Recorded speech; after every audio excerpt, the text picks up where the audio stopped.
하나님의 말씀 보도록 하겠습니다. 하나님의 말씀 누가복음 5장 4절에서부터 5절 말씀입니다.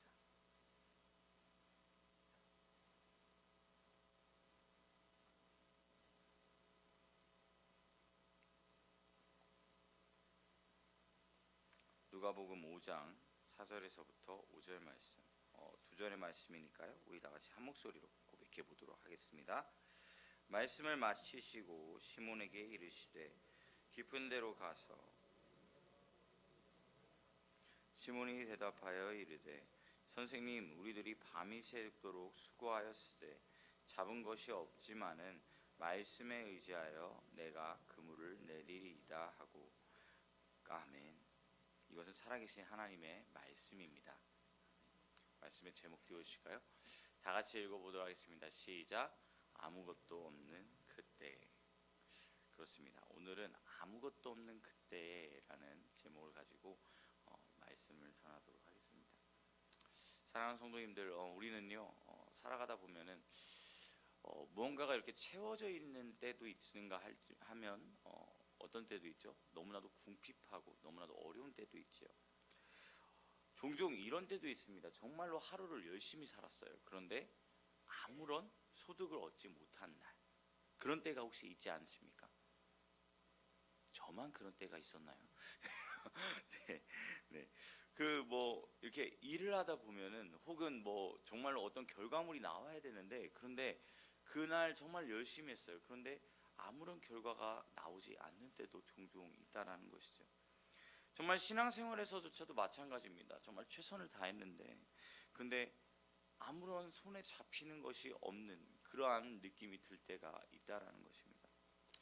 오늘의 본문 말씀의 이 베드로와 동료 어부들도 그런 날을 보냈다라는 거예요. 밤새도록 수고했어요. 정말 밤새도록 그물을 내렸어요. 그런데 어떻습니까? 한 마리의 고기도 잡지 못하였다. 근데 제가 너무 궁금해서 한번 알아봤어요.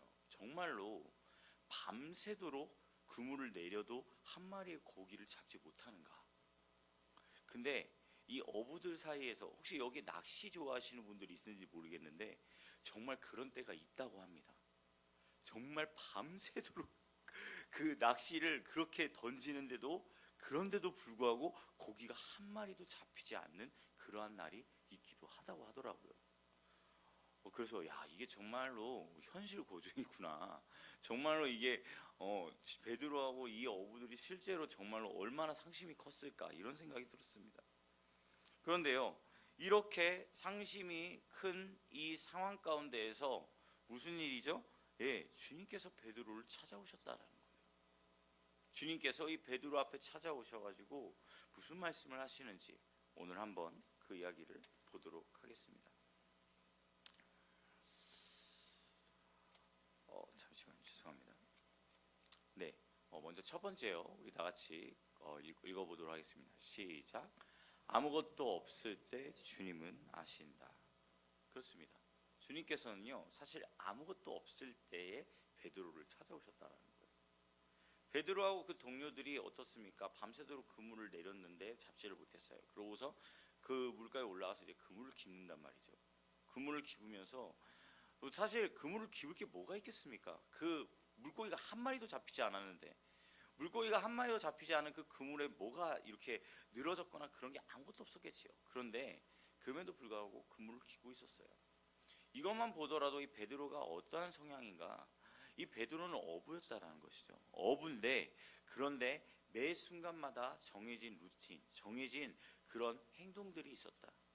밤새도록 그물을 내려서 고기를 잡지 못하였지만 그럼에도 불구하고 묵묵히 자기의 일을 행하는 그런 베드로의 모습을 볼 수가 있습니다. 그런데 이 빈 그물을 씻고 있는 이 베드로를 보시고 어떻습니까? 네, 이 베드로에게 청하세요. 이 베드로에게 내가 여기에서 말씀을 전하려고 하는데 잠시 배를 빌릴 수 있겠느냐, 그렇게 말씀하셨겠죠. 그리고선 그 베드로의 그 배를 빌립니다. 그리고선 그곳에서 사람들한테 말씀을 전하죠. 때로는 그렇습니다. 어쩌면은 내가 하는 그러한 일들이 정말로 아무것도 소득이 없고 아무런 결과가 없는 경우가 있어요. 그런데 그 가운데에서 주님께서 그것을 모르실까요? 아니요. 이미 주님께서는 알고 계시다는 사실이에요. 알고서 그리고 그때가 바로 주님께서 찾아오실 수 있는 시간이라는 것입니다. 베드로도 마찬가지였어요. 아니 그날 하루를 완전히 공쳤는데 그런데 누구를 만나고 싶었겠습니까? 아니요. 아마 만나기 싫었을 거예요. 사람의 성격상 정말로 오늘 하루가 너무나도 힘들고 너무나도 고되면 아무도 만나고 싶지 않았을 거예요. 그런데요. 그때에 하나님께서 예수님께서 찾아오신다는 거예요. 우리가 외롭다라고 느끼는 바로 그 순간이 주님께서 우리를 주목하고 계신 줄로 믿습니다. 그러면 두 번째 말씀 한번 보도록 하겠습니다. 다 같이 읽어보겠습니다. 시작. 주의 말씀 의지하여. 이 누가복음 5장 4절에서부터 6절 말씀에 보면은 이 베드로의 고백이 나오는데요. 오늘의 본문 말씀이기도 한데 다시 한번 읽어보도록 하겠습니다. 시작. 말씀을 마치시고 시몬에게 이르시되 깊은 데로 가서 그물을 내려 고기를 잡으라. 시몬이 대답하여 이르되 선생님, 우리들이 밤이 새도록 수고하였으되 잡은 것이 없지만은 말씀에 의지하여 내가 그물을 내리리이다 하고 6절 말씀이요. 그렇게 하니 고기를 잡는 것이 심이 많아 그물이 찢어지느니라. 아멘. 그렇습니다. 예수님께서 베드로에게 말씀하고 있는 거예요. 이 말씀을 마치시고 이 베드로에게 갑자기 이야기를 하셨다는 거예요. 뭐라고요? 깊은 데로 가서 그물을 내라. 한번 잘 생각해 보시기 바랍니다. 예수님께서 말씀을 마치셨어요. 그리고 그 말씀을 마치시고 그 다음에 이 시몬 베드로에게 찾아갔단 말이죠. 근데 시몬 베드로에게 찾아갔는데 시몬 베드로가 여기 성경 말씀에 보면 어떠한 말도 하지 않았어요. 그냥 그 시몬 베드로는 그냥 그 말씀이 그냥 선포되어지는 그 자리 옆에서 자기 배가 있으니까 그 옆에서 말씀을 들었을 뿐이에요. 그런데 예수님께서 오셔가지고 하신 첫 마디가 무엇이에요? 깊은 데로 가서 그물을 내려 고기를 잡으라 라고 이야기를 하시는 거예요. 이것만 보더라도 어떤 걸 알 수 있습니까? 바로 이 베드로의 마음을 예수님께서 이미 알고 계셨다라는 것을 알 수가 있습니다. 베드로가 그날 하루 공쳤어요. 그런데 이 베드로에게 뭐 다른 여타부터 다른 말 하지 않고 무슨 말이에요? 바로 깊은 데로 가서 그물을 내려 고기를 잡으라고 이야기를 하시는 거예요. 그런데요, 저는 여기에서 이 베드로의 고백이 정말 놀랍다고 생각합니다. 베드로가 뭐라 그러지요? 다음 절 넘겨주실까요? 5절 말씀. 시몬이 대답하여 이르되 선생님, 우리들이 밤이 새도록 수고하였을 때 잡은 것은 없지만은 말씀에 의지하여 그물을 내리겠다라고 이야기를 하십니다. 무슨 말이에요? 예수님께서 하신 그 말씀을 듣고 그 다음에 베드로가 그제서야 이야기를 하는 거예요. 선생님, 저희들이 밤새도록 그물을 내렸는데 고기를 못 잡았어요. 그런데 제가 선생님의 말씀에 의지하여서 그물을 한번 내려보겠습니다 라고 이야기하는 거예요. 근데 여기서 우리가 알 수 있는 사실이 한 가지가 있습니다. 무엇이냐면 이 시몬 베드로는 자기가 가지고 있는 프라이드를, 자기가 가지고 있는 그 어떻게 보면은 자긍심, 자기의 그 직업에 대한 그것을 잠시 내려놓고 주님의 말씀에 순종하였다라는 거예요. 시몬 베드로는 어부입니다. 그러면 이 물고기를 잡는 부분에 관해서는 어부가 더 잘 알겠습니까? 아니면은 생판 모르는 어떤 사람이 더 잘 알겠습니까? 당연히 어부가 훨씬 더 잘 알죠. 심지어 포인트도 있었을 거예요. 어느 부분에 가면은 그러면은 고기가 진짜 많이 잡힐 거야. 이미 너무나도 많은 수상 경험을 통해서 이미 너무나도 잘 알고 있었어요. 그런데 그날 하루 완전히 공친 거예요. 그러면은 누군가가 자기가 정말 본업으로 삼고 있는 그 일을 누군가가 이야기하면 그럼 기분이 좋겠습니까? 아니요, 기분이 나쁠 수밖에 없죠. 그런데요, 예수님께서 그렇게 말씀하실 때 예수님의 말씀에 순종하였다는 것입니다. 바로 이러한 고백을 통해서 기적이 일어나기 시작합니다. 무엇이죠? 이 잡은 물고기가 어떻게 돼요? 잡은 물고기가 너무 많아가지고 어떻게 돼요? 그물이 아예 찢어져 버리는 상황이 벌어지게 돼요. 사랑하는 성도님들, 때로는요 우리의 자존심, 우리의 뭐 어떤 생각들, 이것들을 다 내려놓아야 될 때가 있습니다. 왜요? 우리의 생각, 우리의 마음으로 가득 차 있으면요, 그러면요 우리는요 하나님의 그 세밀한 음성을 듣기가 너무나도 힘들기 때문이에요. 하나님의 세밀한 음성을 듣기 위해서는 어떻게 해야 됩니까? 바로 나를 내려놓고, 내 모습을 잠시 내려놓고 주님 앞에 나아가야 될 줄로 믿습니다. 그때에 이 시몬 베드로가 경험한 이 기적을 경험케 되어질 줄로 믿습니다. 세 번째요, 우리 다 같이 고백해 보도록 하겠습니다. 시작. 새로운 시작은 부르심에서 옵니다. 베드로가요 이 놀라운 상황을 직접 경험하잖아요. 심지어 그 어부 인생에 이렇게 많은 물고기가 잡힌 적이 있을까요? 아니요, 그런 적이 없어요.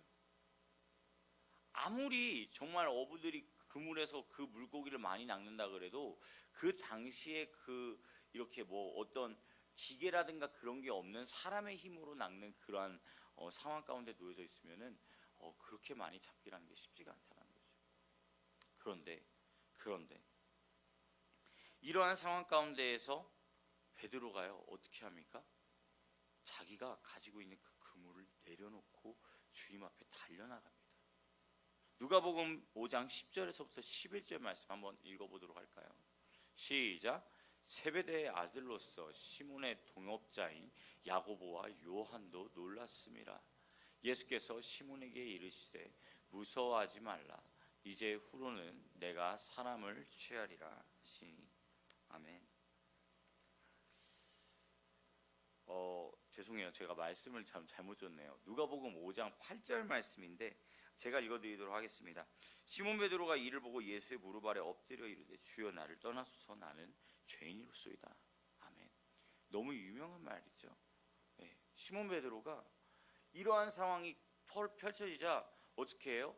자기가 가지고 있는 그물을 내려놓고서 그 다음에 예수님 앞에 무릎 아래 엎드려서 그렇게 이야기하는 거예요. 주여 나를 떠나소서 나는 죄인입니다. 시몬 베드로는 그때 알았던 거예요. 이 앞에 있는 이분이 바로 나를 구원하실 분이라는 것을, 나를 온전히 이끌어 주실 분이라는 것을.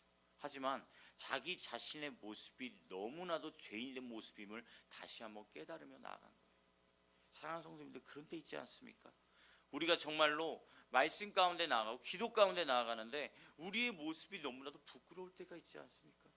하나님 앞에 나아가겠다고 하나님께 온전히 기도드리고 그렇게 고백하는데, 그런데 내 모습이 너무나 부끄러워서, 언제나 내 모습이 너무나 부끄러워서, 그래서 하나님 앞에 나아가기에 너무나도, 주님 저 너무나도 이 부끄러운 모습 어떡하지요?